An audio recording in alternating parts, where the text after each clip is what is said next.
نور ہدایت اگر آپ کہتے ہیں کہ گمراہی سے ہدایت کی طرف لانے والے نور ہیں تو پھر تو کوئی مسئلہ نہیں ہے. لیکن اگر آپ بولیں کہ خلقت کے اعتبار سے نور ہے تو میرے بھائی وہ فرشتے ہوتے ہیں. وہ کون ہوتا ہے؟ فرشتے ہوتے ہیں. جبریل امین کے والد کا نام پتہ ہے؟ جبریل امین علیہ السلام کی والدہ کا نام پتہ ہے؟ پتہ ہے؟ نہیں پتہ.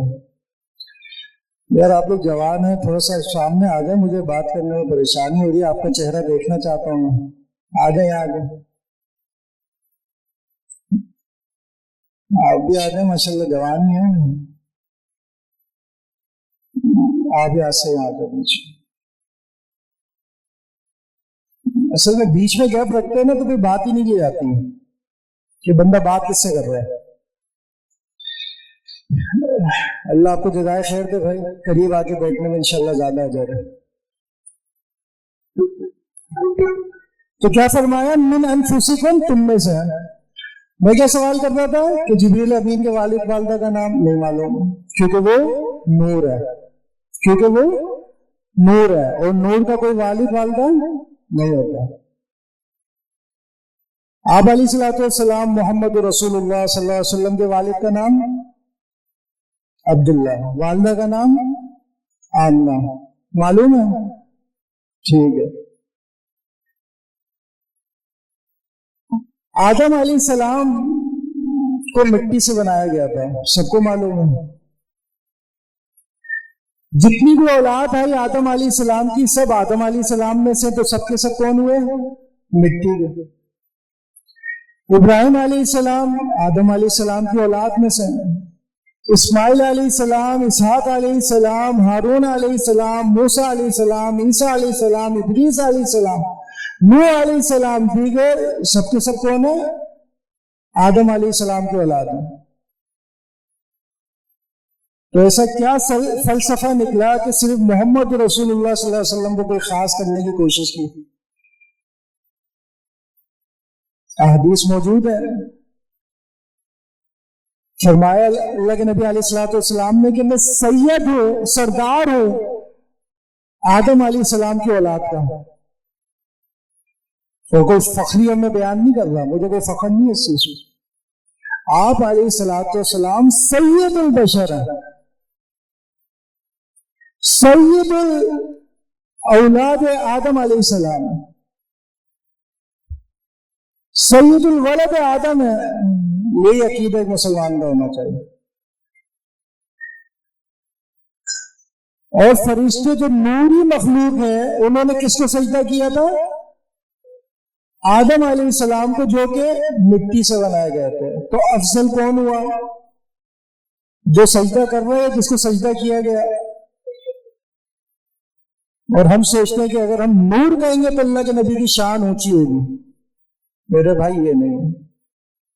اللہ کے نبی علیہ السلام کی شان اس چیز میں ہے، ان کا اکرام اور احترام اس چیز میں ہے کہ ان کو آپ کہیں کہ یہ آدم علیہ السلام کے بیٹے ہیں. تو فرمایا، ہم بات کر رہے تھے کہ آپ علیہ السلام رحمت بنا کر بھیجے گئے. بھولنا نہیں ہے آپ نے، بات کیا کر رہے ہیں؟ رحمت بنا کر بھیجے گئے آپ علیہ السلام کو. آپ علیہ السلام کا یہ رحم والا معاملہ، شفقت والا معاملہ صرف مسلمانوں کے ساتھ نہیں تھا بلکہ کافروں کے ساتھ بھی تھا. ایک دفعہ مشرکین مکہ نے ایک فرمائش کی کہ اگر یہ احد پہاڑ جو ہے یہ سونے کا بن جائے نا، ہم ایمان لے آئیں گے. اللہ کے نبی کیا چاہتے تھے؟ کہ لوگ ایمان لے آئیں.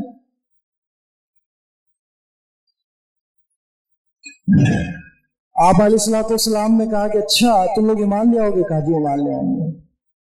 دعا کی، جبریل امین کے ذریعے پیغام بھیجا مختصراً کہ اس پہاڑ کو سونے کا بنا دیا جائے گا. لیکن اگر اس کے باوجود بھی ایمان نہیں لائے تو ان کو ایسا عذاب دیا جائے گا جو ان سے قبل کائنات کے اندر کسی کو نہیں دیا گیا ہو. ایسا عذاب دیا جائے گا۔ آپ علیہ الصلوۃ والسلام کیا چاہتے ہیں کہ یہ لوگ مسلمان بھی ہو جائے اور عذاب سے بچ جائیں، لیکن یہ خدشہ تو موجود تھا۔ موسیٰ علیہ السلام کی قصص اس لیے بیان کیے گئے کہ انہوں نے موسیٰ علیہ السلام کو بنی اسرائیل نے، یہودیوں نے اتنا تنگ کیا، کبھی کہتے کہ ایسا ہو جائے تو ہم ایمان لے آئیں گے، ایسا ہو جائے تو ایمان لے آئیں گے، پھر کیا کرتے تھے؟ جب کوئی چیز دیکھتے تھے پھر پلٹ جاتے تھے، نہیں لاتے، پھر بدعمالیاں شروع کر دیتے تھے، نافرمانیاں شروع کر دیتے تھے۔ اللہ کے نبی علیہ الصلوۃ والسلام بھاگ گئے کہ اگر ایسا ہو گیا یہ ایمان نہیں لائے تو ان کو تو پھر ایسا عذاب ملے گا جو کسی کو نہیں ملا ہوگا۔ پھر جبریل امین نے ایک آپشن دیا کہ یا تو آپ کہیں تو یہ پہاڑ جو ہے سونے کا بن جائے گا، یا پھر ان کے لیے توبہ اور رحمت کا دروازہ کھلا رہے گا، جیسا آپ کہیں۔ اللہ کے نبی نے کہا کہ آپ ان کے لیے پھر توبہ اور رحمت کا دروازہ کھلا رکھیں گے رہنے میں۔ یہ کیا ہے؟ کافروں کے ساتھ شفقت ہے، رحمت ہے کہ ان کو عذاب سے بچا لیا۔ یہ کافروں کے ساتھ ہے تو مسلمانوں کے ساتھ آپ علیہ الصلوۃ والسلام کی شفقت کا کیا عالم تھا کہ قرآن گواہی دیتا ہے کہ لقد جاءکم رسول من انفسکم، یقیناً تحقیق تم میں سے ایک رسول آیا ہے تم میں سے، عزیز علیہ ما عنتم، اس پر بڑا بھاری گزرتا ہے، گراں گزرتا ہے، اس کو بڑی پریشانی ہوتی ہے، ما عنتم، جب تم پر کوئی مصیبت آتی ہے۔ اللہ، مومنوں کو، مسلمانوں کو جب کوئی پریشانی آتی ہے نا، تنگی آتی ہے، یہ جو رسول ہے نا تم میں سے، اس پر بڑا گراں گزرتا ہے، بہت برا لگتا ہے اس کو۔ اللہ صلی اللہ علیہ وسلم، عزیز علیہ ما عنتم حریص علیکم، یہ بڑی حرص رکھتا ہے تم پر کہ تم عذاب سے بچ جاؤ، تم جہنم سے بچ جاؤ، تم دنیا کی تنگیوں سے بچ جاؤ، دنیا کی اذیتوں سے بچ جاؤ، یہ حریص ہے اس معاملے میں تم پر۔ بالمؤمنین رؤوف الرحیم، اور یہ مومنوں کے ساتھ تو بڑا رؤوف اور رحیم ہے، بڑا مہربان ہے، بڑی شفقت کرنے والا ہے مومنوں کے ساتھ۔ تو اس قدر شفقت کرنے والے کہ نماز کے اندر نماز کو ہلکا کرتے ہیں کہ پیچھے بوڑھے ہیں، بچے ہیں، عورتیں ہیں، انہیں تکلیف نہ ہو۔ بلکہ ایک صحابی کی شکایت کی گئی کہ اللہ کے نبی تھکے آ رہے آتے ہیں، یہ عشاء کی نماز کے اندر یہ لمبی لمبی سورہ بقرہ شروع کر دی اس نے۔ آپ علیہ الصلوۃ والسلام نے اس سے کہا کہ تم اما پارہ کی چند صورتوں کے نام دیے کہ تم یہ پڑھو، تم یہ پڑھو، یہ پڑھو، یعنی چھوٹی کرو، آسانیاں کرو، مومنوں کو پریشانی میں نہیں ڈالو۔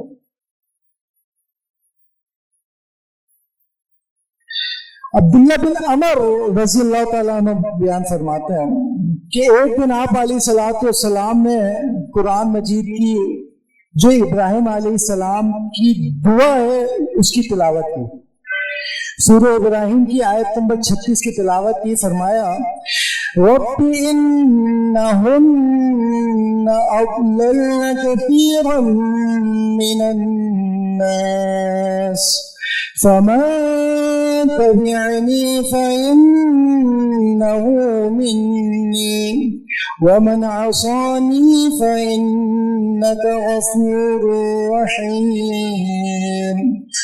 رب انہن اضللن کثیرا من الناس، اے میرے رب بے شک انہوں نے گمراہ کر دیا بہت سارے لوگوں کو۔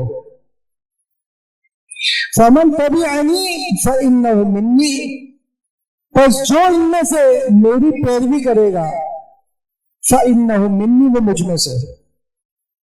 ومن عصانی، اور جو میری ان میں سے نافرمانی کرے گا، میری قوم میں سے جو میری نافرمانی کرے گا فإنہ غفور رحیم، تو بخشنے والا ہے.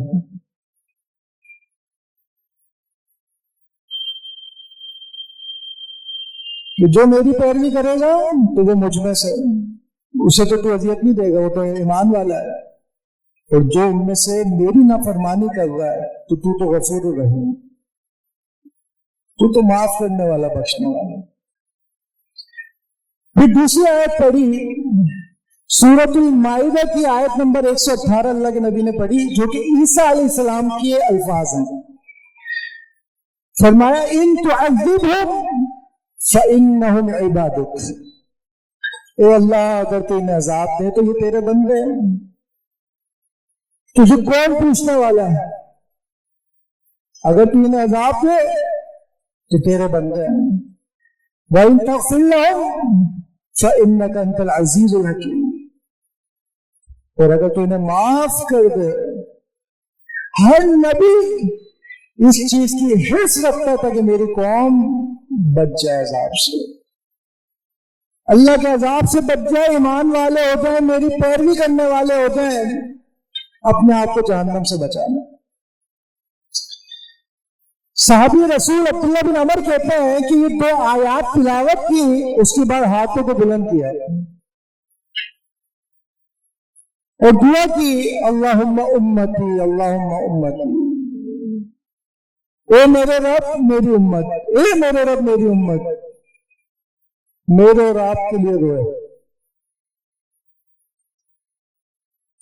وبکا، صحابی رسول فرماتے ہیں دعا کی اللہم امتی اللہم امتی، امتی میری امت میری امت. وبکا، اور رونا شروع کر دیا. اللہ اکبر. اللہ رب العزت نے جبریل علیہ السلام سے کہا اذهب الى محمد، یہ جبریل محمد کی طرف جاؤ. وَرَبُّكَ عَالَمٌ، تیرا رب بہتر جانتا ہے، پھر بھی تو جا. فَاسْأَلْهُ مَا يُبْكِيكَ، اور اس سے پوچھ، آپ علیہ السلام سے سوال کر. ما یبکیکا، اللہ کے نبی وہ محمد صلی اللہ علیہ وسلم تجھے کس چیز نے رلایا، کیوں رو پڑا تو؟ اللہ بہتر جانتا ہے کیوں رو رہا ہے، لیکن جبریل امین کو بھیجا کہ جا تو پوچھ گیا. جبریل امین آئے، فَأَتَاهُ جِبْرِيلُ فَاسْأَلُوهُ، جبریل امین آئے سوال کیا تو اللہ کے نبی علیہ السلام نے انہیں بتایا کہ میں کس وجہ سے رو رہا ہوں، جبکہ اللہ رب العزت جانتا تھا کہ وہ کس لیے رو رہا ہے. تو اللہ رب العزت نے پھر کہا جبریل اذهب الى محمد، محمد کی طرف جاؤ. فقل، اور ان سے کہہ دے انا سنرضیک فی امتک ولا نسوک، کہ جا محمد صلی اللہ علیہ وسلم کے پاس جبریل جا کے ان کو کہہ دے، یہ خوشخبری سنا دے، انا بے شک ہم سنرضیک، ہم آپ کو راضی کر دیں گے آپ کی امت کے بارے میں، آپ پریشان نہ، ہم ان کے ساتھ خیر والا معاملہ کریں گے. ولا نسوءک، اور آپ کو غمگین نہیں ہونے دیں گے، آپ کو غمزدہ نہیں کریں گے آپ کی قوم کے بارے میں، آپ کو غمزدہ نہیں کریں گے. یہ اللہ کے نبی علیہ السلام کی شفقت اور رحمت ہے میرے اور آپ کے لیے، کہ اللہ کے نبی علیہ السلام رو رو کے میرے اور آپ کے لیے، اپنی امت کے لیے دعائیں کرتے تھے. ایک دوسری جگہ دعا کی اللہم اغفر لی قومی فإنہم لا یعلمون، رحمت للعالمین ہے، میرے اور آپ کے لیے رحمت بنا کر بھیجے گئے. اور بہت ساری دلیلیں موجود ہیں، واقعات موجود ہیں کہ کتنا شفقت والا معاملہ اپنی امت کے ساتھ کیا. دعا کی کہ یا میرے رب میری قوم کو بخش دے، فإنہم لا یعلمون، انہیں پتہ ہی نہیں ہے، یہ لا علمی میں میری بات نہیں مان رہے، میری دعوت قبول نہیں کر رہے، لا علمی میں، تو انہیں معاف فرما.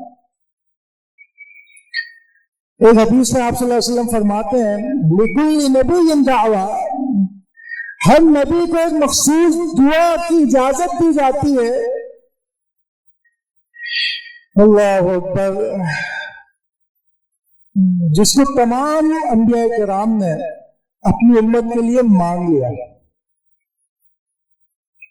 ہر نبی کو ایک دعا خاص دی جاتی ہے جسے تمام انبیاء کرام نے اپنی امت کے لیے مانگ لیا اور ان کی وہ دعا قبول بھی ہو گئی. اور وَإِنِّي أُرِيدُ إِنشَاءَاللَّهُ، اور میں یہ چاہتا ہوں کہ میں اس کو ذخیرہ کر لوں، اس کو جمع کر لوں، اس کو بچائے رکھوں اس دعا کو جو مجھے دی گئی ہے، تاکہ میں قیامت کے دن اپنی امت کے لیے شفاعت کر سکوں اس دعا کے ذریعے. اللہ، یہ اللہ کے نبی علیہ الصلوۃ والسلام کی میرے آپ کے ساتھ اور پوری امت کے ساتھ شفقت اور رحمت والا معاملہ ہے.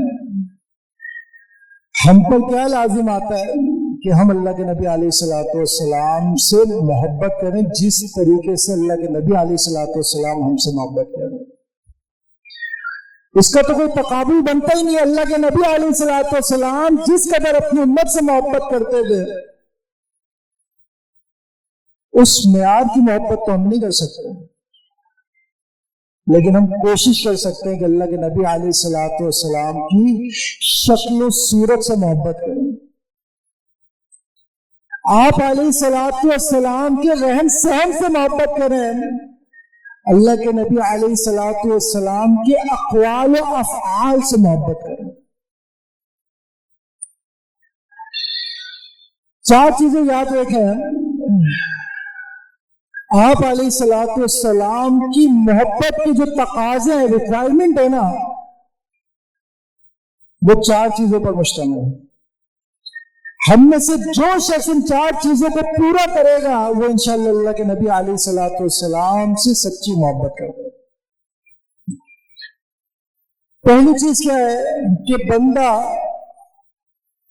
اللہ کے نبی علیہ الصلوۃ والسلام سے الحب الصادق سچی محبت کرے. سچی محبت سمجھتا ہے؟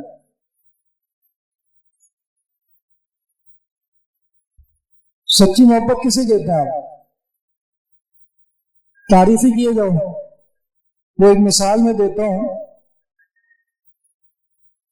کہ ایک باپ بیٹے کو بلاتا ہے اور بیٹے سے کہتا ہے بیٹا ایک گلاس پانی تو پلاؤ. بیٹا آگے سے کہتا ہے ابا جی آپ کتنے خوبصورت ہیں. اچھا بیٹا چل پانی پلا. آپ کے کیا قد کاٹ ہے،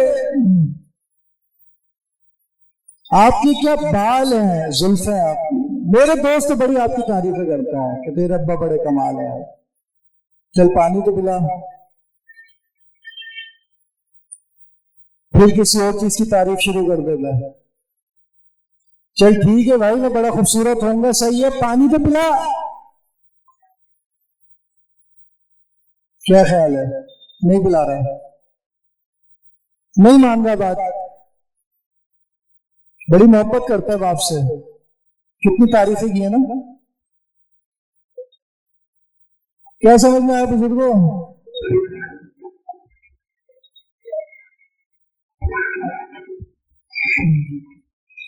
صحیح ہے جی. محبت آپ بھی ایسی کرتے ہیں اپنے والدین کے ساتھ محبت، تعریفیں کیے جاؤ، بات نہیں ماننا. اس کو کیا کہتے ہیں آپ؟ محبت کہتے ہیں.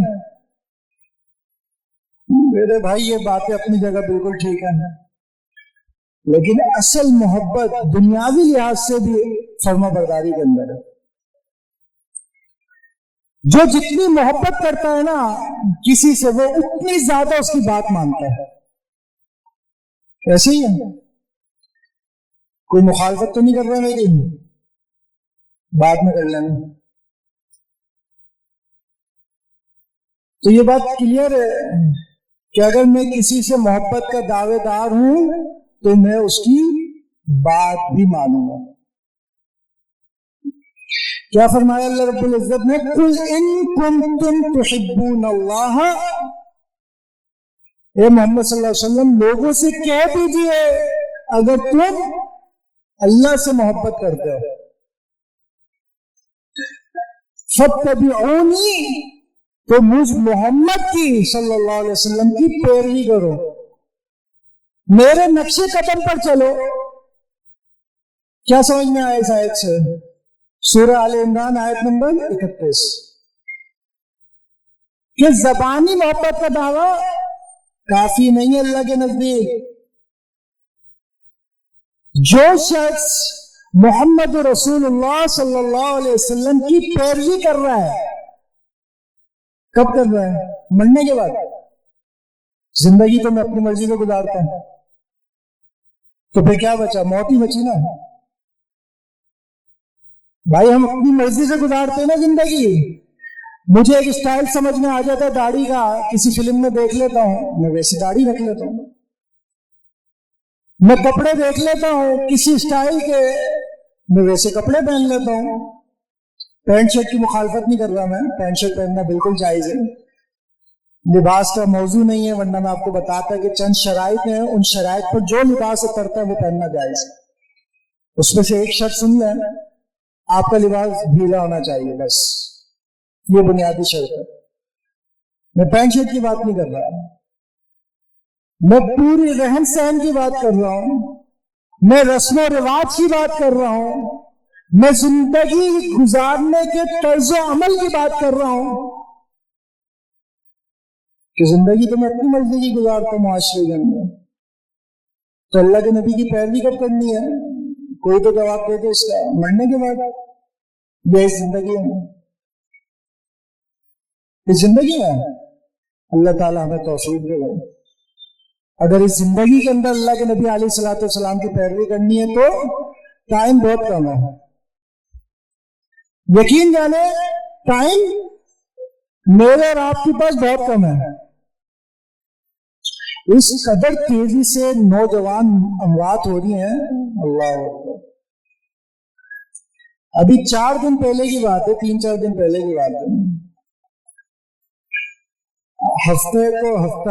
ایک ہفتہ ہو گیا، میری کزن کو، چچا کی بیٹی تھی، 30 سال عمر کی، جو ہم نے سننے میں آیا، بولیے سر میں درد ہے پیناڈول کھائیے، اتفاق سے پیناڈول انشاءاللہ کوئی خطرے والی چیز نہیں ہے، بہرحال جب لکھی ہوئی بندے کی، سر میں درد ہے پیناڈول کھا لے، پچھلے ہفتے کی بات ہے۔ 6 بجے کے قریب یہ معاملہ ہوا ہے، اس کے بعد وہ بے ہوش ہوئی ہیں اور بس پھر بے ہوش ہی رہی ہیں، ہسپتال لے کر بھاگے، یہ کیا وہ کیا، پتہ چلا جی برین ہیمریج ہو گیا، یعنی بی پی شوٹ کر گیا ہے اور دماغ کی رگ پھٹ گئی ہے اور خون جم گیا ہے۔ کتنی عمر بتائی میں نے؟ 65 سال، 30 سال۔ اور ہم کیا سمجھتے ہیں کہ پہلے کے دادا آئے تھے تو دادا پہلے جائیں گے، ہے جی میرا نمبر کوئی ہے؟ اور یہ حقیقت بتاؤں ایک بڑے مزے کی، مجھے جب تک یقین نہیں آئے گا کہ میں نے مرنا ہے جب تک میں مر نہیں جاؤں گا۔ میں اکیلا اس میں شامل ہوں، آپ لوگ بھی شامل ہیں۔ کیا ہوتا ہے جی، والد صاحب کا انتقال ہو گیا، زندگی میں بڑی موتیں ہوتی ہیں، کبھی کوئی فوت ہوتا ہے کبھی کوئی فوت ہوتا ہے، لیکن جب میرے والد صاحب کا انتقال ہوا نا تو مجھے یہ محسوس ہوا کہ یار واقعی مرنا ہے۔ پھر کیا ہوا، کچھ عرصہ گزرتا ہے، پھر کیا ہوتا ہے، نسیم منسیہ بھول گئے۔ آج ہم میں سے جن کے والد فوت ہوئے ہیں، بتائیں ابھی کس کو غم ہے ان کا؟ بھول گئے نا۔ اچھا والد صاحب فوت ہوئے نا، لگتا تھا اب میں نے بھی مرنا ہے ایک دن، پھر ٹائم گزرا، پھر کیا ہوا، بھول گئے۔ پھر کوئی فوت کی آ جائے گی، کوئی میت آ جائے گی، اس وقت پھر ایک جذبات ان کے اندر آئیں گے، یار یہ مر گیا میں نے بھی مر جانا ہے، اس کو دفنا کے ابھی قبرستان سے باہر ہی نکلتے ہیں، پھر ہم اچھا اور سنا کیا چل رہا ہے، پھر بھول گئے کہ ابھی دفنا کے آئے ہو. ایسے ہی ہے نا. تو میرے بھائی محبت کے دعوے دار معاشرے کے اندر بہت سارے ہیں. بڑے بڑے عاشق رسول مل جائیں گے آپ کو جنہیں ہم محب رسول کہتے ہیں, اللہ کے رسول سے محبت کرنے والے. لیکن عمل کی بات آئے گی تو بنگوٹی چومتے رہو, پائنچے کی خبر نہیں ہے پائنچے کہاں جا رہے ہیں, ہولیے کی خبر نہیں ہے, شادی بیاہ کی تمیز نہیں ہے کہ میں کن کے نقشے قدم پر شادی کر رہا ہوں, بیٹی کی بیٹے کی. بیٹے کو بھی کوئی پرواہ نہیں ہے, اس کو پتہ ہی کچھ نہیں ہے, وہ بولتا بس شادی ہو رہی ہے, بڑی مشکل سے ہو رہی ہے. ایسے کرو جیسے سب کر رہے ہیں, یہ بھی ہو وہ بھی ہو, ناچ گانا بھی ہو, سب کچھ ہو, دیکھا دیکھی. تو میرا سوال گھوم کے پھر وہیں آتا ہے کہ اللہ تعالیٰ کا فرمان ہے کہ اگر اللہ سے محبت ہے تو کیا کرنا ہے؟ فاتبعونی, محمد صلی اللہ علیہ وسلم کی پیروی کرنی ہے. ہم میں سے کس کو محبت اللہ سے؟ سب کو ماشاء اللہ. میں ایک سوال میں اپنے آپ سے کر رہا ہوں, آپ سے نہیں کر رہا, تو میں اس محبت میں سچا کب ثابت ہوں گا؟ میں اپنی بات کر رہا ہوں, کب ثابت ہوں گا میں سچا؟ جب میں کس کی پیروی کروں گا؟ آپ صلی اللہ علیہ وسلم کی. جب میں پیروی کروں گا تو میں کون ہو جاؤں گا؟ اپنی بات میں سچا ہو جاؤں گا کہ اللہ تجھ سے محبت ہے سچی. اب سوال یہ کہ پیروی کرنے کا ہے تو دنیا میں تو مجھے سمجھ میں نہیں آ رہی, کیونکہ وہ تو ہم اپنی مرضی سے گزارتے ہیں ٹائم. میت بھی اپنی مرضی سے, پہلے کبھی شاید میت اللہ کے نبی یا اسلام کے مطابق ہوتی ہوگی, شادی بیاہ تو ہے ہی نہیں, صرف ایک نکاح کی تقریب ہے اس کے اندر. ایسے ہی ہے. اور اس میں بھی کیا ہوتا ہے, گانے بند کر دو نکاح ہو رہا ہے. اچھا بھائی معصومانہ سوال ہے, یہ گانے اگر جائز ہیں تو نکاح کے موقع پہ بند کیوں کروا رہے ہو؟ اور اگر جائز نہیں ہے تو نکاح کے بعد واپسی کیوں چلا رہے ہو؟ پیروی کس کی کرنی ہے؟ کس سے محبت ہے؟ اللہ اور اس کے رسول سے محبت ہے. یار آپ چلے مسجد میں بیٹھے ہوئے, آپ اس کو ڈھونڈ لیں جس نے ایک ہفتے سے نماز نہیں پڑھی, جس نے صرف شاید عید کی نماز پڑھی تھی. ایسے لوگ موجود ہیں نا معاشرے میں, کون کون جانتا ہے ایسے لوگوں کو؟ نام نہیں بتانا ہے. جس نے صرف عید کی نماز پڑھی تھی, دیکھیں ہاتھ کھڑے ہو رہے ہیں کہ جانتے ہیں. اس سے آپ یہ سوال کر لینا, اللہ سے محبت ہے, رسول صلی اللہ علیہ وسلم سے محبت ہے. میرا دعویٰ اس سے بڑھ کے بھی عاشق رسول کوئی نہیں ہے مارکیٹ میں. ایسے ہی ہے نا. کیا جواب آئے گا اس کا؟ ہاں جی, کس نے ہاتھ کھڑا کیا تھا پیچھے؟ کون جانتا ہے؟ ہاں, وہ کیا جواب دے گا جس نے صرف عید کی نماز پڑھی تھی کہ اللہ سے محبت ہے؟ بولے گا نا رسول سے محبت ہے, یہ بھی بولے گا. آپ بات سمجھ لیں میں کیا سمجھانا چاہ رہا ہوں, کہ عمل سے بنتی ہے زندگی, جنت بھی جہنم بھی. یہ خاکی اپنی فطرت میں نہ نوری ہے نہ ناری. تو الغرض پہلی چیز اللہ کے نبی سے محبت کے اندر کیا چیز ہے؟ ایمان کا تقاضا کیا ہے؟ رسول اللہ صلی اللہ علیہ وسلم کی تعظیم کیا ہے کہ ہم ان سے سچی محبت کریں. دوسری چیز, ہم ان سے ملاقات کا شوق رکھیں اپنے دل کے اندر. اللہ اکبر.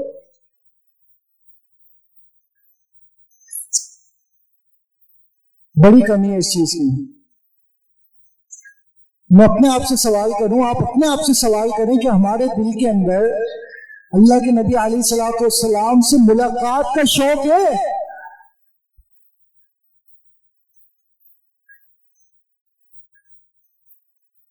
صحابی رسول پریشان ہو گیا بیچارہ, کہتا اللہ کے نبی علیہ الصلوۃ والسلام دل گھبراتا ہے آپ کو دیکھ لیتا ہے, جنت میں آپ پتہ نہیں کہاں کس مقام پر ہوں گے. میں اگر پتہ نہیں نہیں پہنچوں گا اور اگر پہنچ بھی گیا جنت میں تو میں پتہ نہیں کہاں کونے میں ہوں گا اور آپ کتنے عالی مقام پر ہوں گے. کس کو شوق ہے؟ صحابی رسول. کیا یہ شوق مجھے بھی آتا ہے کہ وہ دن آئے گا میں اللہ کے نبی کو دیکھوں گا جس نے ہمارے لیے اتنی قربانیاں دی, دعائیں کی رو رو کر, میں اس سے ملاقات کروں گا. کہ یہ شوق میرے دل کے اندر ہے. تو اللہ رب العزت اللہ کے نبی علیہ الصلوۃ والسلام کی تعظیم کے اندر پہلی چیز کیا ہے؟ سچی محبت. دوسری چیز کیا ہے؟ کہ ان سے ملاقات کا شوق رکھنا. میں ایسے اعمال کروں کہ اللہ رب العزت مجھے نبی کریم محمد رسول اللہ صلی اللہ علیہ وسلم کے ساتھ جنت میں کر دے. تیسری چیز, آپ علیہ الصلوۃ والسلام کی تعظیم, ان سے محبت اکرام کے اندر کہ میں ان کی سنتوں کی پیروی کروں. کب کروں سنت کی پیروی؟ ابھی یا جواب میں بھائی اکیلے بول رہا ہوں اتنی دیر سے. اللہ کے نبی کی سنتوں کی پیروی ابھی کرنی ہے. چلو انشاءاللہ اللہ مبارک کرے گی آپ کو. اللہ کے نبی کی سنتوں کی پیروی دنیا میں کرنی ہے, مرنے کے بعد نہیں ہے. ہم میں سے کوئی یہ تو نہیں سوچ کے بیٹھا ہوا کہ مرنے کے بعد کرنی ہے پیروی. ضابطۂ حیات سنا آپ نے لفظ؟ کس کس نے سنا ہوا ہے ضابطۂ حیات؟ آپ نے کیا کھڑا کیا ہے تو آپ ہی سے پوچھوں گا کیا مطلب ہے اس کا.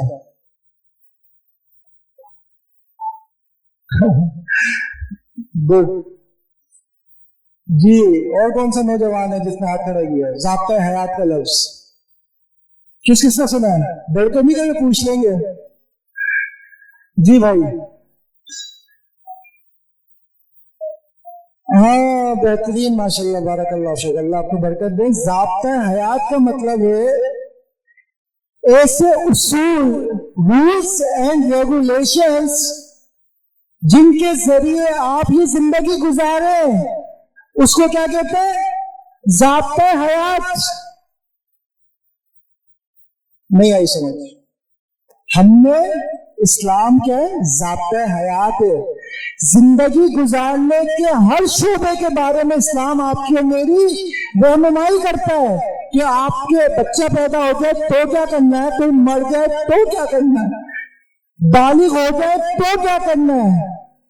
ایک زیڈ اسلام میری اور آپ کی رہنمائی کرتا ہے. اس کو کہتے ہیں مکمل ضابطۂ حیات. اور میں نے کیا سمجھا کہ میں نے قرآن کی تلاوت کرنی ہے رمضان میں, نماز پڑھنی ہے, روزے رکھنے, زکوٰۃ اور حج اور عمرہ کر لینا. آج ہمارے معاشرے میں یہی اسلام ہے نا میرے بھائی. کیا ہے اسلام؟ نماز, روزہ, زکوٰۃ, حج, قرآن کی تلاوت, بس. ان چیزوں کے اندر ضابطۂ حیات کچھ بھی نہیں ہے. بزرگوں بات سمجھ آ رہی ہے؟ ضابطۂ حیات سے مراد نماز, روزہ, حج نہیں ہے. یہ تو عبادات ہے, فرض ہے جو آپ نے کرنی ہے. آپ نے تجارت کیسے کرنی ہے,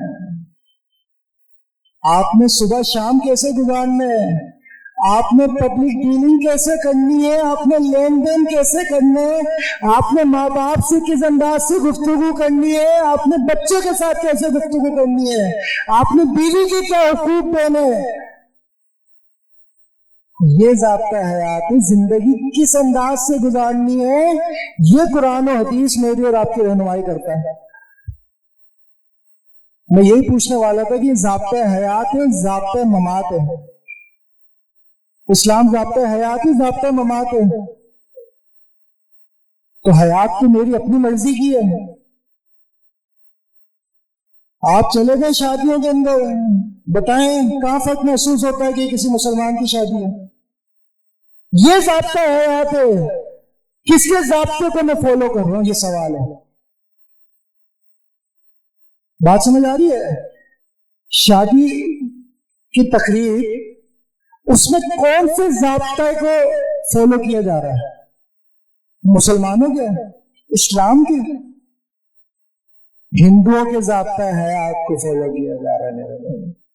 مہندی اتن مائیو کس کا ضابطہ ہے آپ ہے؟ بولے بھائی بولے. آج کتنے لوگ بغیر شادی کے بیٹھے ہوئے ہیں, چاہے وہ مرد ہو یا خواتین ہو, اور اس کی بنیادی وجہ کیا ہے؟ عمر چھوٹی ہے, کوئی بات نہیں بڑھ جاؤ گے. بنیادی وجہ کیا ہے کہ ہم نے اپنی ریکوائرمنٹ بہت ہائی کر لی ہے. میرے دوست کی تو شادی ایسی ہوئی تھی 5 لاکھ سے کم میں تو نہیں ہوئی تھی. ابا بول رہے مسجد سے لے جا ہے جی, مسجد سے بھی راضی ہو, چلو راضی ہو گئے. تو میرے بھائی جو اسلام کا ضابطہ حیات ہے اس میں تو بڑی آسانی ہے. بات سمجھ آ رہی ہے؟ جو اسلام کا ضابطہ حیات ہے اس میں تو نکاح بہت آسان ہے. اتنا آسان ہے یعنی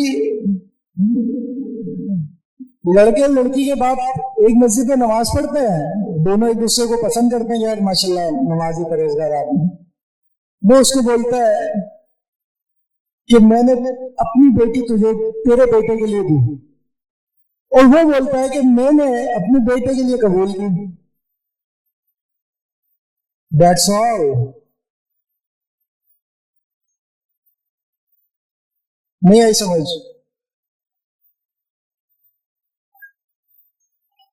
کہاں لاکھوں کا خرچہ.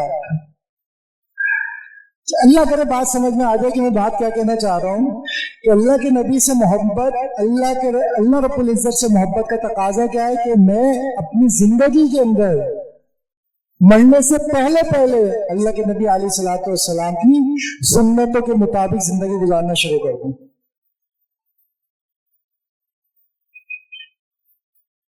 اور چوتھی چیز والعمل لدینہ, اور عمل کرو جو اللہ کے رسول صلی اللہ علیہ وسلم دین لے کر آئے ہیں اس کے مطابق عمل کرو.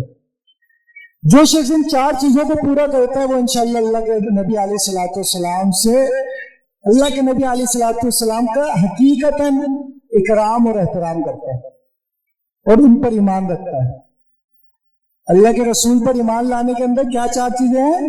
پہلی چیز کیا ہے؟ سچی محبت. ایسی ایمان نہیں ہے کہ مجھے اللہ کے رسول پر ایمان ہے کہ وہ آخری نبی ہے. 4 چیزیں میں پوری کروں گا تو میرا سچا ایمان ہے. اور پہلی چیز کیا ہے؟ سچی محبت. دوسری چیز, ان سے ملاقات کا شوق میرے دل کے اندر ہونا چاہیے کہ قیامت کا دن ہوگا اور میں ان سے ملاقات کروں گا. تیسری چیز,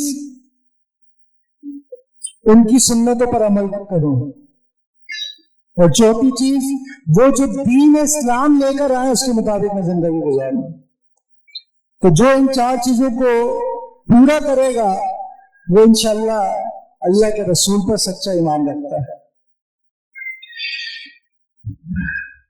ابو بکر صدیق رضی اللہ تعالیٰ عنہ کو اگر آپ دیکھیں, جب ہجرت کا واقعہ تھا نا, ہجرت ہو رہی تھی, کبھی اللہ کے نبی علیہ الصلوۃ والسلام کے دائیں جانب, کبھی بائیں جانب, کبھی آگے کبھی پیچھے, یہ دونوں ہجرت کی تھی نا, ابو بکر تھے اور آپ صلی اللہ علیہ وسلم تھے. تو ابو بکر رضی اللہ تعالیٰ عنہ یہ جو آگے پیچھے ہو رہے ہیں نا, کس لیے ہو رہے ہیں؟ تاکہ کوئی تکلیف اللہ کے نبی کو نہ پہنچے. اور جب غار کے اندر جانا تھا نا تو پہلے خود غار کے اندر گئے ہیں. کیوں گئے پہلے غار کے اندر؟ کوئی پتہ نہیں سانپ ہے، کوئی بچھو ہے، کوئی ایسا موذی جانور تو نہیں ہے اندر. اللہ اکبر، یہ محبت کا عالم ہے. اپنی جان کی پرواہ نہیں، پہلے خود کا ہے. مجھے کچھ ہوتا ہے تو وہ اللہ کے نبی علیہ الصلوۃ والسلام محفوظ رہنا چاہیے. آخری واقعہ سنا کے انشاءاللہ بات ختم کرتا ہے. خبیب بن عدی رضی اللہ تعالیٰ عنہ. اللہ اکبر، کیا ہی واقعہ ان کا. صحابی رسول ہے، مکہ والے ان کو ایک دن پکڑ لیتے ہیں. کیا نام ہے؟ خبیب بن عدی رضی اللہ تعالی عنہ وارضاہ.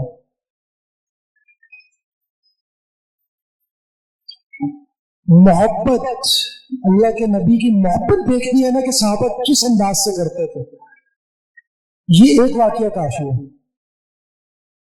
خبیب بن عدی رضی اللہ تعالی عنہ کو کون پکڑ لیتا ہے؟ مشرکین مکہ کافر پکڑ لیتا ہے،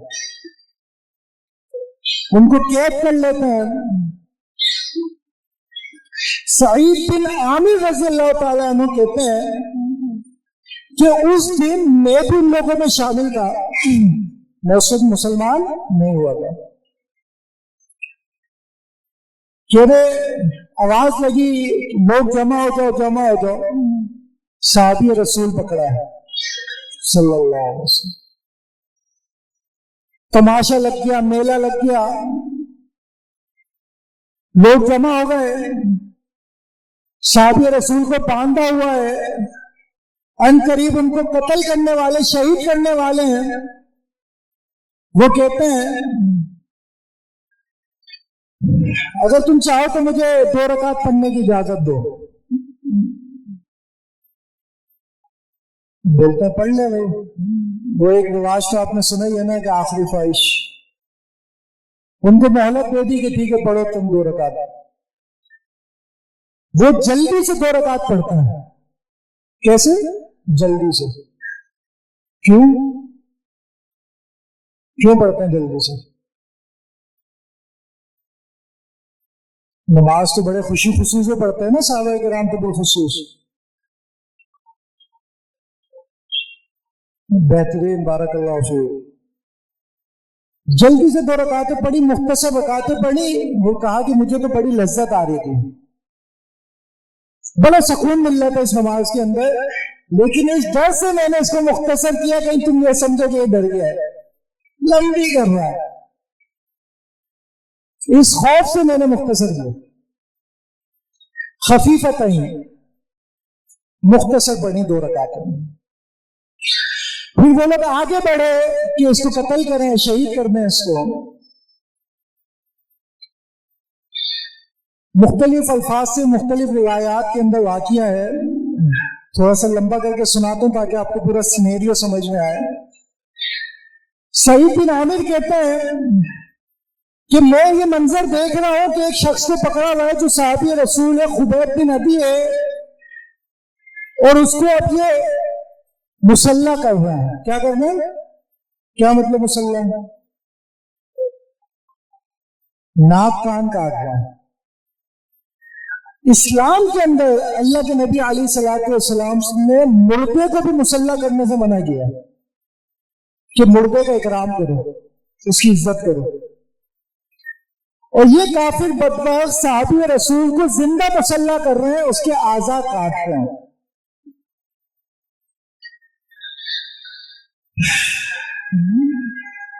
اس موقع پر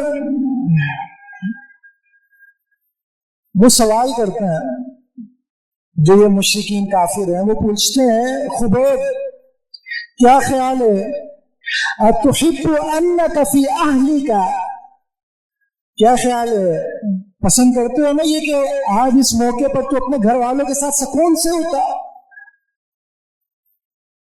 اللہ اکبر. ومحمد مکانک، اور محمد تیری جگہ ہوتا. پسند کرتے ہیں نا، آ رہا ہے نا دل میں خیال، یہ چاہت ہے نا کہ خان کا تکلیف میں آیا ہو، پریشانیوں میں گھرا ہو. چاہت ہو رہی ہے نا کہ تو اپنے بیوی بچوں کے اندر ہو، گھر والوں میں بیٹھا ہو، اور تیری جگہ محمد صلی اللہ علیہ وسلم یہاں پہ لٹکے ہو. بڑی سچی محبت کا اظہار کرتے ہوئے فرماتے ہیں واللہ ما احب، اللہ کی قسم مجھے یہ پسند نہیں ہے،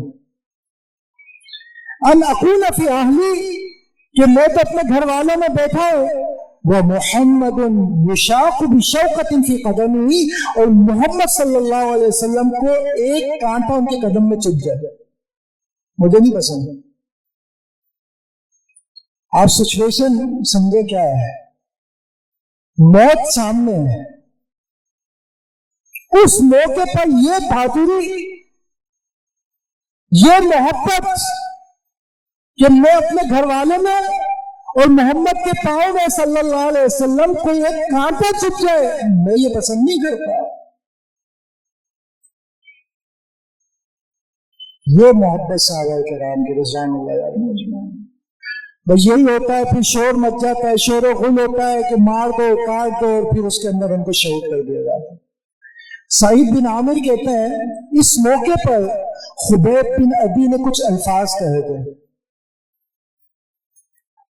اور آج میں مسلمان ہوں، مسلمان ہونے کے باوجود جب وہ الفاظ مجھے یاد آتے ہیں بےہوشی سے گر جاتا ہوں۔ وہ الفاظ کیا تھے؟ اللہم احصیہم عددا واقتلہم بددا ولا تغادر منہم احدا۔ اے اللہ انہیں گن لے، وقتلہم بددا، ان کو چن چن کے ان کو قتل کرنا ہے، ولا تغادر منہم احدا، ان میں سے کسی ایک کو بھی زندہ نہ چھوڑنا۔ کہتے ہیں جب یہ الفاظ میرے ذہن میں آتے ہیں، کیونکہ میں اس دنوں میں کہاں تھا؟ کافروں کے صف میں تھا، سارا تماشا دیکھ رہا تھا۔ یہ بددعا تو میرے لیے بھی ہوئی نا، لیکن ہم جانتے ہیں کہ اسلام کا کیا مزاج ہے کہ جب کوئی شخص ایمان لے آئے تو پچھلا کوئی بھی گناہ ہو اللہ رب العزت سب معاف کر دے۔ پھر بھی صحابی سے محبت، اس کے ساتھ جو ظلم ہوا، ان ساری چیزوں کو جب بھی یاد کرتے ہیں اچانک گر جاتا ہے۔ تو میرے بھائیوں، آج کے اس درس میں، آج کے اس سبق کے اندر آپ کے سامنے اللہ کے نبی محمد رسول اللہ صلی اللہ علیہ وسلم، جو کہ رحمت للعالمین ہے، جنہیں رحمت بنا کر بھیجا گیا، ان کی رحمت کا اندازہ یہ ہے کہ وہ صرف مسلمانوں کے لیے رحمت نہیں تھے، بلکہ کافروں کے ساتھ بھی شفقت والا معاملہ کرتے تھے، اور صرف انسانوں کے ساتھ معاملہ نہیں تھا رحمت کا، بلکہ جانوروں کے ساتھ بھی رحمت والا معاملہ تھا۔ عبداللہ بن مسعود رضی اللہ تعالیٰ نے فرماتے ہیں کہ ہم ایک دن سفر میں تھے کہ ایک چڑیا کے بچے ہم نے پکڑ لیے، وہ چڑیا سر پہ ایسے منڈلانے لگی۔ اللہ کے نبی قضائے حاجت کے لیے، پیشاب کے لیے گئے ہوئے تھے، جب وہ واپسی آئے انہوں نے دیکھا یہ چڑیا یوں گھوم رہی ہے، تو فرمایا کہ اس کو کس نے تکلیف دی؟ اس کے بچوں کی وجہ سے۔ ردوہا، اس کے بچوں کو لٹا دو اس کی طرف۔ رحمت شفقت کس کے لیے؟ پرندوں کے ساتھ۔ پھر فرماتے ہیں کہ ہم ایک دن ایک وادی میں تھے کہ اللہ کے نبی کی صلی اللہ علیہ وسلم کی نظر پڑی چونٹیوں کے دل میں۔ سمجھتے ہیں نا دل چونٹیاں نہ ہوتی ہیں، جس کو جلایا ہوا تھا، ہم نے جلا دیا تھا، اس کو آگ لگا دی تھی۔ تو جب اللہ کے نبی نے دیکھا تو فرمایا کہ من حرہ، کہا یہ چونٹیوں کی وادی کو کس نے جلا دیا، کس نے آگ لگائی؟ صحابہ نے کہا حرقنا ہے، ہم نے جلایا اسے۔ آپ صلی اللہ علیہ وسلم نے فرمایا لا ينبغی، جائز نہیں ہے کہ عذاب دیا جائے کسی کو، آگ کا عذاب دینا کسی کے لیے جائز نہیں ہے سوائے رب النار، جو رب ہے نار، آگ کا جو رب ہے نا، اس کے علاوہ کسی کے لیے جائز نہیں ہے کہ وہ آگ سے عذاب دے۔ ادھر ایک نقطہ سمجھے، ویڈیوز آپ نے دیکھی ہوں گی ڈکیت پکڑ لی ہیں، بھائی مجھے بھی، میں بالکل برابر کا شریک ہوں آپ لوگوں کے ساتھ۔ جو جذبات آپ کے وہ میرے ہیں. لیکن میرے بھائی اسلام میرے جذبات کا نام نہیں ہے. اسلام یہ تعلیم دے رہا ہے کہ آپ نے آگ سے کسی کو نہیں اذیت دینی، عذاب دینا. آگ کا عذاب کون دے گا؟ رب النار، یعنی اللہ رب العزت. جس نے آگ کو پیدا کیا اس کے علاوہ کوئی آگ کا عذاب نہیں دے سکتا. تو یہ تعلیمات ہمیں سمجھنی چاہیے. یہ ساری چیزیں بیان اس لیے کی جاتی ہیں کہ ہم اپنی عملی زندگی کے اندر ان تمام چیزوں کو لے کر آئیں.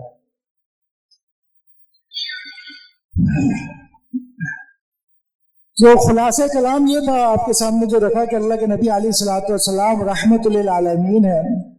آپ کی یہ رحمت اور شفقت مومنوں کے ساتھ تو بالخصوص تھی، اس کے ساتھ جانوروں کے ساتھ بھی تھی، کافروں کے ساتھ بھی تھی.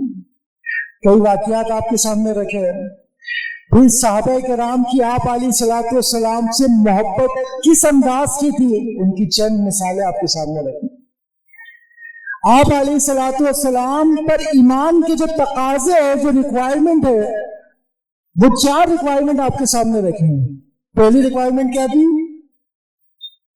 سچی محبت. دوسری ریکوائرمنٹ آپ صلی اللہ علیہ وسلم سے ملاقات کا شوق دل کے اندر ہونا چاہیے. اور تیسری چیز آپ صلی اللہ علیہ وسلم کی سنتوں کی پیروی کرنا ہے. اور چوتھی چیز آپ صلی اللہ علیہ وسلم جو دین لے کر آئے اسلام، اس کے مطابق زندگی گزارنا. یہ ساری چیزیں آپ کے سامنے بیان کی ہیں اللہ کی توفیق کے ساتھ. جو کچھ خیر سنایا وہ اللہ کی جانب سے تھا، جو کچھ کمی کوتاہی رہ گئی وہ لیکن میری جانب سے. اللہ تعالیٰ مجھے اور آپ سب کو معاف فرمائے، عمل کی توفیق عطا فرمائے، بیماروں کے لیے دعا فرمائے. یا رب لک الحمد کما ینبغی لجلالک ولعظم سلطانک. سبحان اللہ وبحمدہ سبحان اللہ العظیم. رب اغفر وارحم وانت خیر الراحمین. رب اغفر وارحم وانت خیر الراحمین. یا منان یا کریم الرحمن ارحم علینا ولا تنزل الى سوء اعمالنا.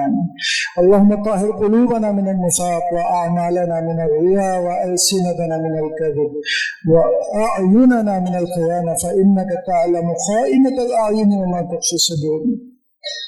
ربنا آتنا في الدنيا حسنة وفي الآخرة حسنة وقنا عذاب النار.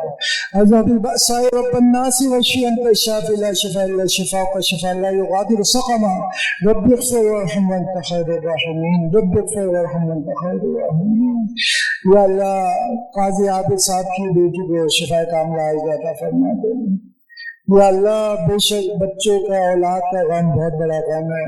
یا اللہ ان کے اس غم کو خوشیوں میں بدل دے. یا اللہ اس بچی کی تکلیفوں کو راحت میں بدل دے. یا اللہ فیض بھائی اس ادارے کے کرتا دھرتا بیمار ہے، یا اللہ ان کو صحت کاملہ عطا فرما دے. یا اللہ یہ ساری رونقیں یقیناً ان کی کوشش کے ساتھ ممکن نہیں ہے. یا اللہ اس کے صدقے ان کو، اس نیک عمل کے صدقے ان کی بیماری کو صحت میں بدل دے. اللہم اشفی مرضنا ومرضی المسلمین. اللہم اشفی مرضنا ومرضی المسلمین. یا اللہ جتنے تنگ دست ہیں یا اللہ ان کو نیک روزی عطا فرما دے. یا اللہ حلال روزی ان کو عطا فرما دے. یا اللہ جتنے جوان نوجوان خواتین مرد بغیر نکاح کے یا اللہ ان کو بہترین جوڑا عطا فرما دے. یا اللہ ہم سب کی پریشانیوں دور فرما دے. یا اللہ ہم سب کو صحت کی عافیت کے ساتھ ایمان والی لمبی زندگی عطا فرما دے. یا اللہ جب تک ہمارا جینا بہتر ہے اللہ ہمیں زندہ رکھ. یا اللہ جب ہمارے حق میں موت بہتر ہے تو یا اللہ ہمیں موت سے قبل توبہ کی توفیق عطا فرمانا. رب اغفر وارحم وانت خیر الراحمین. ربنا تقبل منا انك انت السميع العليم وتب علينا انك انت التواب الرحيم. وصلى الله على نبينا محمد وعلى اله وصحبه اجمعين برحمتك يا ارحم الراحمين. جزاكم الله.